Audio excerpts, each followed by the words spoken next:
Last week, we saw the creation of frog protocols for Wayland. This got under the skin of a number of core Wayland contributors, but they did mostly come around to it. I knew something was going to come out of circumventing the Wayland governance processes.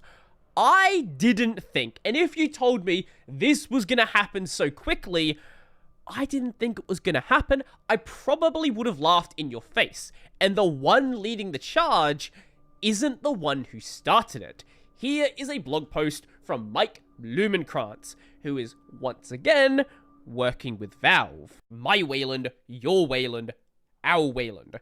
I'm not the only person working with Valve, and I'm not the only one who enjoys this freedom. By now, everyone has seen the latest happenings with regards to the efforts to improve Wayland display mechanisms. This is related to the frog protocols, around refresh rates and swap chain related stuttering. I sympathize with the frustration radiating out of this effort. I see myself in it. This is someone who saw a problem, saw a goal in the distance, and chose a path forward that suited them. I don't believe there was malice or ill will involved here, just growing frustration at a long-standing problem that was defying efforts to resolve it. I've been there, we've all been there, everyone has had at least some open source interaction where a review has stalled or gotten heated or failed to progress in finite time for some reason, and a lot of the time, it is just some reason, is not even a good reason. Now, don't be mistaken into thinking that there are no bad actors in Wayland. There certainly are. There are people that just do not see any perspective besides their own. But most people out there, and in the case of frog protocols here, this is something where people are trying to make things better. Now, don't get me wrong, that is just me saying that. He doesn't think so. He thinks everybody involved in Wayland is trying to make it succeed. I have seen otherwise, but that's another story. Maybe they tunnel vision too much, maybe they get sidetracked and disappear, maybe they get heated because why can't you just understand that I know what I'm talking about? Maybe they post long walls of text that nobody really wants to read, but inevitably, you know there's some kind of point hidden somewhere in there, so you just gotta reach in and tweeze it out with your fingers like it's stuck between the cushions of your sofa so you can tell them what an idiot they are, etc. Again, we've all been there. It is for that reason I've proposed some updates to Wayland Protocol's governance to address some of the systematic issues that have persisted since before there was official governance. I agree the system is a little broken, but I don't think the solution is to throw out the whole system. Now, to be fair, that wasn't the goal of Frog either. It's just, if the system can't be fixed, here is a place that we can do things. Now, what he links to is one of the merge requests, but this is not a one merge request issue. This was split across 5 separate merge requests, and the first one isn't even one that he made himself. This is one made by Jonas Adal about Mesa. Mesa, you know, that thing providing user space GPU drivers and is a core part of major Wayland discussions. Oftentimes changes need to be made to Mesa to make them work in desktop compositors, but it wasn't a voting member in Wayland. It was a de facto voting member where some developers of Mesa were voting members on other projects. It's just not officially from the Mesa perspective. So of course, absolutely nobody had an issue here. This is something that should have been done, I don't know, over 5 years ago. Now, the 4 others are add experimental protocols and their requirements, clarify what member means and how to add/remove them, governance, update NACK usage/restrictions, and governance, introduce workflow improvements. Now, as tends to happen with arguments on GitLab, there is a little bit of overlap across these merge requests, especially with this one, because there is a lot of comments on this one, but we'll save the first for last and start from the second one. We were using member to generally mean member project, but this wasn't super clear, and sometimes it also meant an individual person. Clarify it such that project versus individual is clear where it's relevant, leaving member only for when it's not relevant. After doing that, it was pretty clear that whilst we specified how projects should come and go quite well, changing points of contact was left implicitly as probably the same thing, maybe.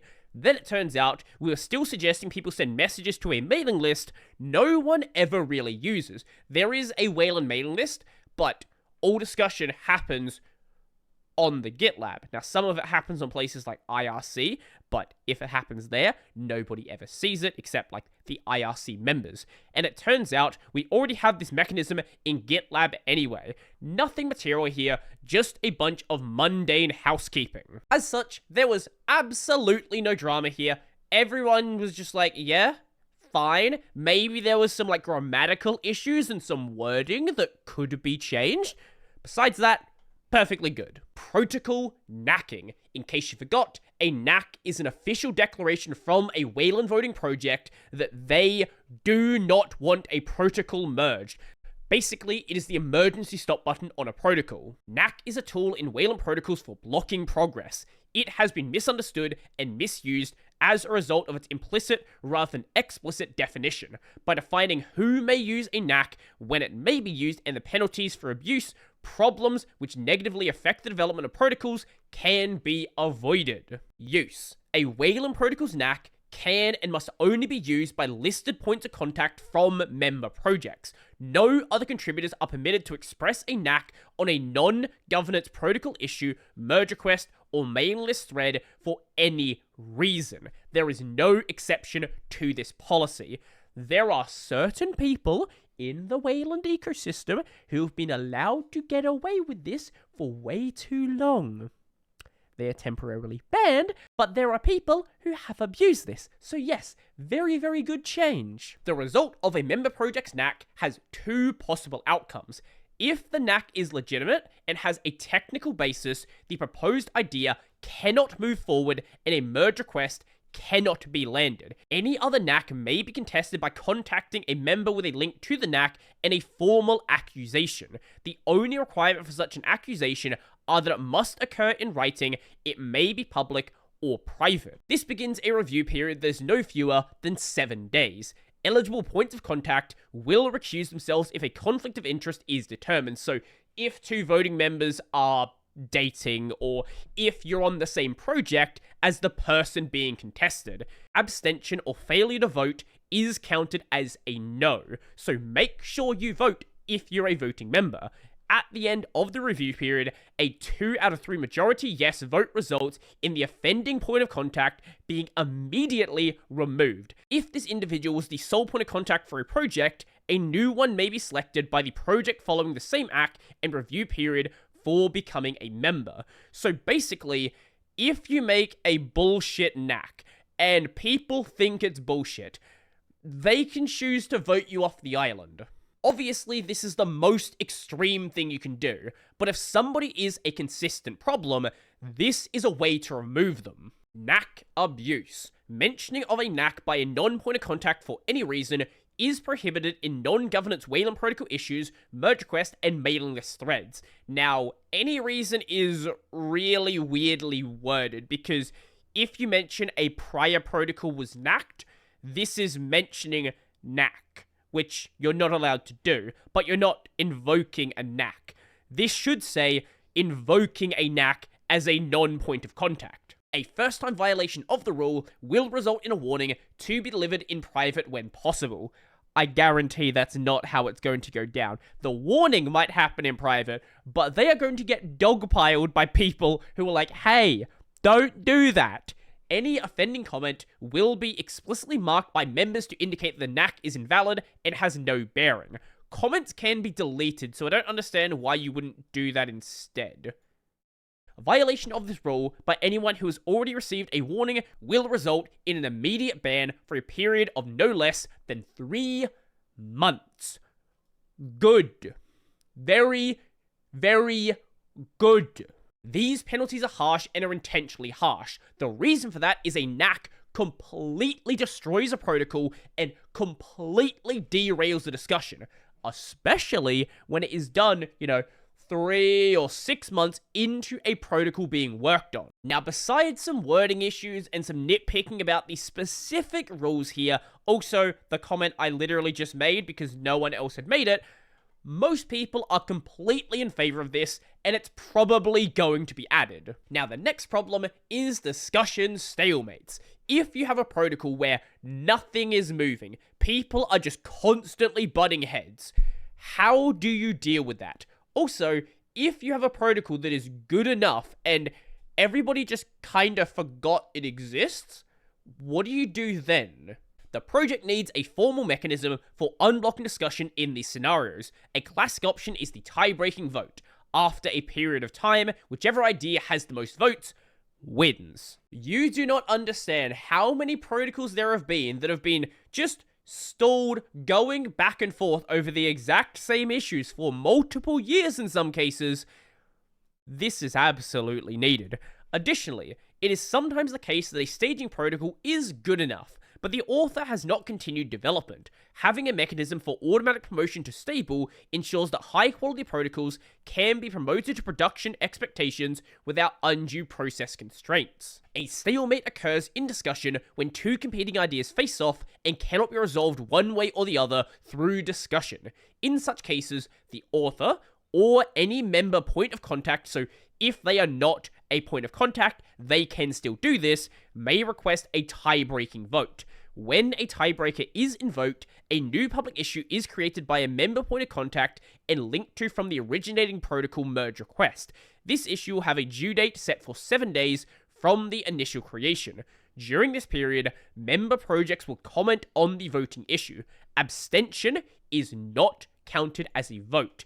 Any member project may elect to extend the voting period by an additional 7 days. This option may only be invoked once per member project per tiebreaker and shall not be used without cause. So if you don't want a vote to pass, you can't constantly spam this and then create another place where things are being stalled. You will eventually have to deal with the consequence. Each member project with at least one non-recused point of contact may cast one vote. Votes are tallied by members when the voting period expires. Whichever choice has the most votes is considered the winner, and the discussion will be resolved in that direction. So, if, say, for example, there is a protocol that GNOME wants to do something with, and they want to do something, and people are not listening to them, they call a stalemate vote. If they lose the vote, tough luck, this is what we are doing. Non-member representation. This calls into focus a related issue. Protocols proposed by non-members are sometimes perceived to have less weight. Stalemates and tiebreakers may add to this perception. Now, a lot of people in the comments don't necessarily agree with this. Maybe this is how it feels to people proposing them, but people don't really look at it this way, and the way the project handles them wasn't any different. To address this, each non-member proposal for a non-experimental protocol is eligible to have a sponsoring member. The sponsor is an individual from the member's point of contact list chosen to represent the protocol author in all cases where a member's voice, vote, or responsibility is required. It is the responsibility of a point of contact to determine whether they have the capacity to effectively represent a given protocol upon request. The members must provide a sponsor for a given protocol upon request. A sponsor represents a given protocol at the author's request. If the author is unsatisfied with this representation, they may make a one-time request for a different representative. If a protocol sponsor is unable to perform their responsibilities, the members will provide an interim sponsor. Now, if you ask me, this seems like an overcomplicated way to solve the problem. Nobody really looked at non-member protocols as non-member protocols, and if an author is not a member and doesn't have voting rights in these other situations, just make them a voting member in the context of this one protocol. Automatic promotion to stable. When a staging protocol has been in use as a de facto standard for a long period of time, it can be considered good enough. At this time, any member may create a merge request for promotion, triggering a 30-day review period.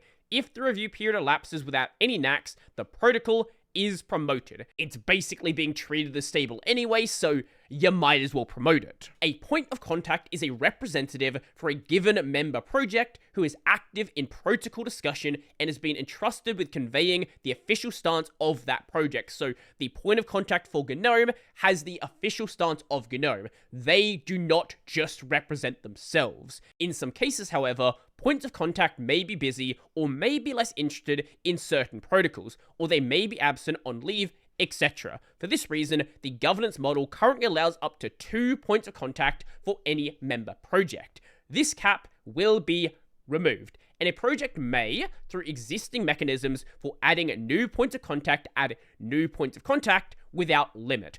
By changing this, project ecosystems, e.g. WL roots, which is the foundation for many different repositories, have the ability to be represented by more voices from more sub-projects. This also enables projects to become even more active in official capacity across more protocols without putting undue strain on any one point of contact representative. The way these new point of contacts are brought in is the exact same way the current ones are done. None of the rules change, it just removes the upper limit. Now, for the most part, this is a good merge request.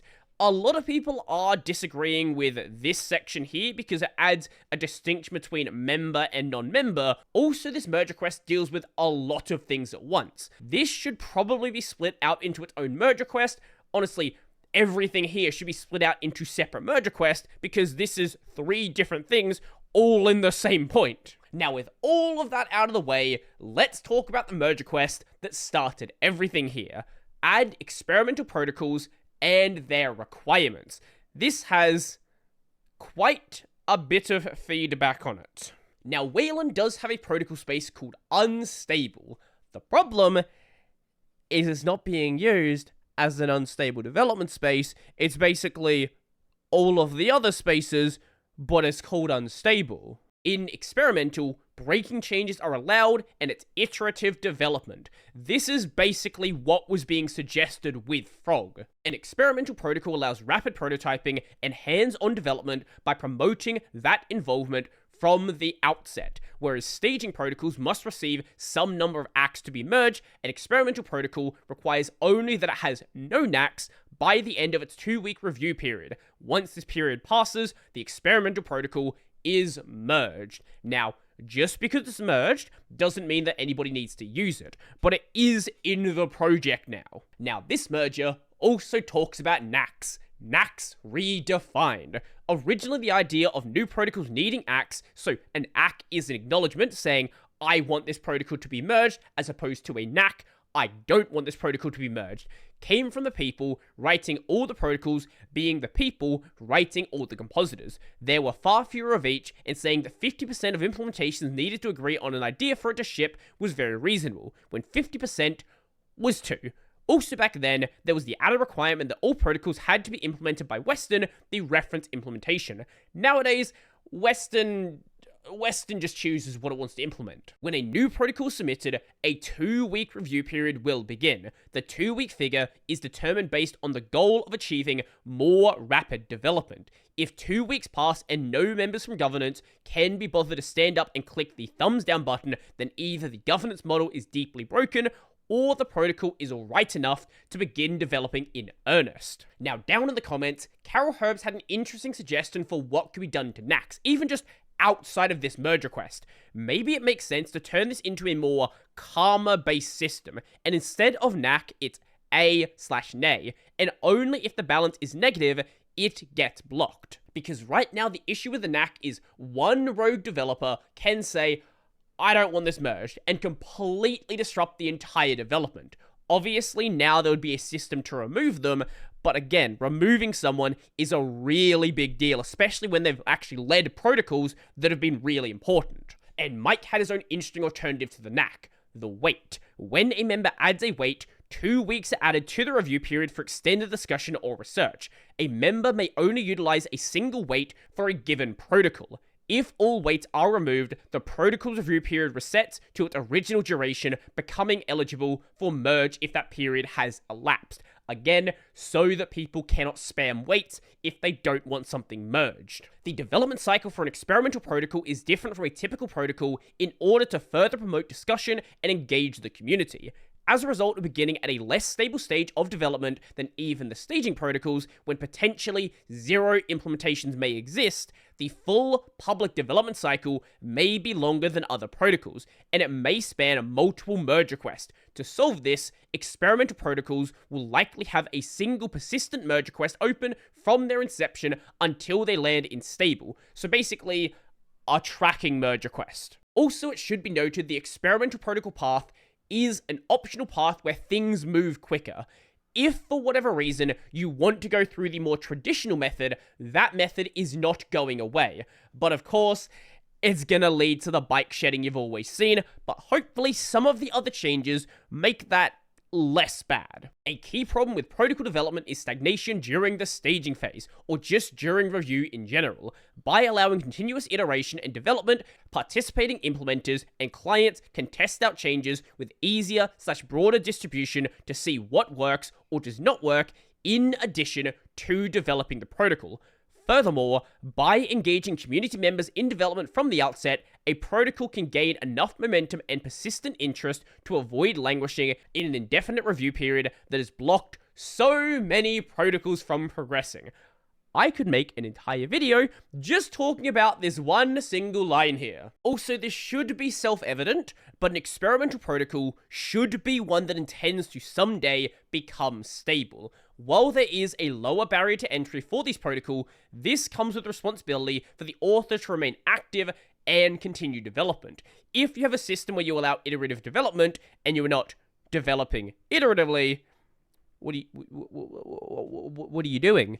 To incentivize good behavior here, experimental protocols without author activity for a period of 3 months will be notified, given a 1-week period to respond, and then removed from Wayland protocols. Now, activity is doing things in the merge request. Having discussions on IRC is not counted. Having discussions at FOSDEM or any other conference are not counted. If there is a discussion happening, it should be mentioned, and it should be had, if possible, on the merge request. Also very important, implementations choosing to support experimental protocols must work to support the latest version of the protocol at all times. Again, it is iteratively being developed. If you stay back on an old version, you are not doing so iteratively. It is therefore recommended that developers only opt in to supporting protocols that have time and resources to actively develop. Honestly, can someone explain to me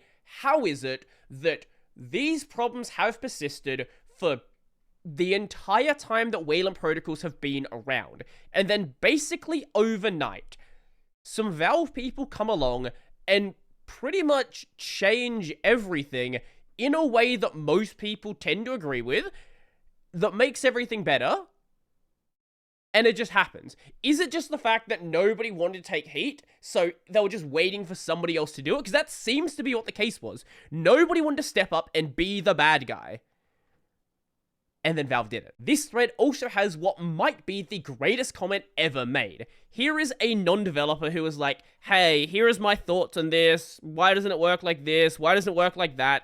And this is the first response from Jonas Adal. This is a community-wide discussion, so please refrain from randomly jumping in. Who is community? Who indeed? If community is not the people around the project, who is it? But what do you think? This is already a really long video, and it doesn't need to be longer. I have other things I want to work on, so I think we're going to end it there. Let me know your thoughts down below. Do you think these are positive changes being made? Do you think there are other changes that could be done? I would love to know. So if you liked the video, go like the video. And if you really like the video and you want to become one of these amazing people over here, check out the Patreon, Scribes, Libero Pay, linked in the description down below. That's going to be it for me, and maybe Wayland can finally have a functional governance system.